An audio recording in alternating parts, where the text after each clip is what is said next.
Hello and welcome to Artex. বন্ধুরা, June মাসের মাঝামাঝি সময় ব্রিটেনের রয়্যাল নেভি এবং ইন্ডিয়ান নেভি এক্সারসাইজ কন্ডাক্ট করেছিল আরাবিয়ান সিতে। এর জন্য prince of Wales aircraft carrier এবং ভারতের বিক্রান্ত এয়ারক্রাফট ক্যারিয়ার অংশগ্রহণ করেছিল। তখন বিভিন্ন যে এয়ারক্রাফট ক্যারিয়ারে বিমান থাকে তারা আকাশে উড়ছিল এবং নিজেদের মধ্যে এক্সারসাইজ কন্ডাক্ট করেছিল। এমন সময় F-35B একটি বিমানে গন্ডগোল দেখা যায় এবং সে যখন প্রিন্স অফ ওয়েলসে ল্যান্ডিং করতে চায় তখন তা বিফল হয়। এরপর সে পারমিশন চায় ইন্ডিয়ার কাছে এসে যে কেরলে ল্যান্ড করতে দেওয়া হোক, এবং তখন পারমিশন দিয়ে দেয় এবং কেরলের তিরুবনন্তপুরমের সিভিল এয়ারপোর্টে এটি ল্যান্ড করে।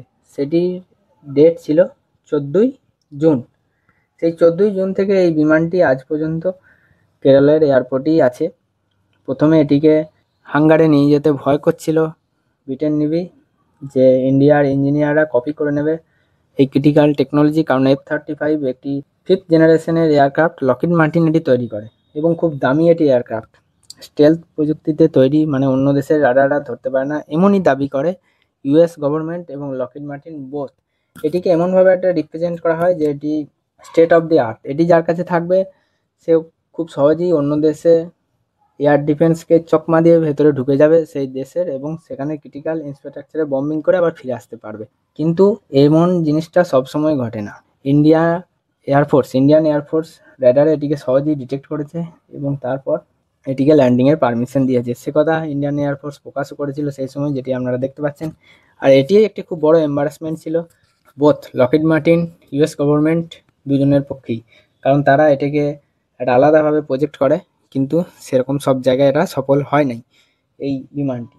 2 নম্বর হচ্ছে, তারপর প্রথমে বলা হয় যে এটির তেল ছিল না, তারপর শোনা যায় যে না, এটার হাইড্রোলিকে কিছু গন্ডগোল দেখা দিয়েছে তাই ল্যান্ডিং করতে পারছিল না। এখন বলছে যে না, এটিকে আর উড়ে যেতেই পারবে না ব্রিটেনে। তাই 40 জনের টিম মেম্বার এখানে এসেছিল এটি বিমানটিকে সারানোর জন্য। এরা সবাই ইঞ্জিনিয়ার ছিল, কেউ লকহিড মার্টিনের আর কেউ ব্রিটিশ রয়্যাল নেভির। কিন্তু তাও একে ঠিক করা যায়নি।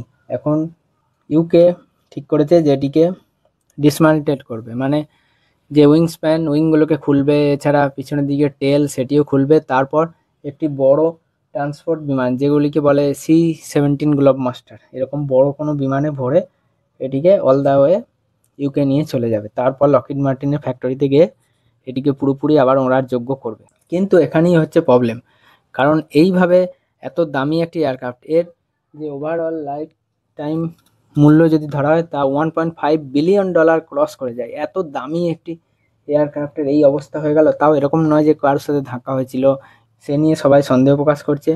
2 নম্বর বিষয় হচ্ছে, এ নিয়ে ইউকে এবং ইন্ডিয়ার মধ্যে একটি টানাপোড়েন দেখা দিয়েছে, কারণ ইউকে মিডিয়া বলছে এ নিয়ে স্মোক করছে ওদেরকে, কিন্তু এরকম কিছু করেনি।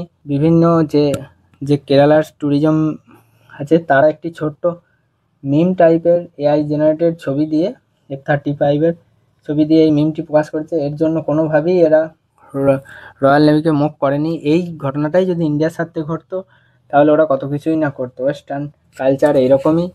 তো এই সম্বন্ধে ডিটেলসে ভিডিওতে আমি জানালাম ডিটেলস সমস্ত কিছু। এই ভিডিওটি ভালো লাগলে অবশ্যই একটি লাইক দিয়ে দিন।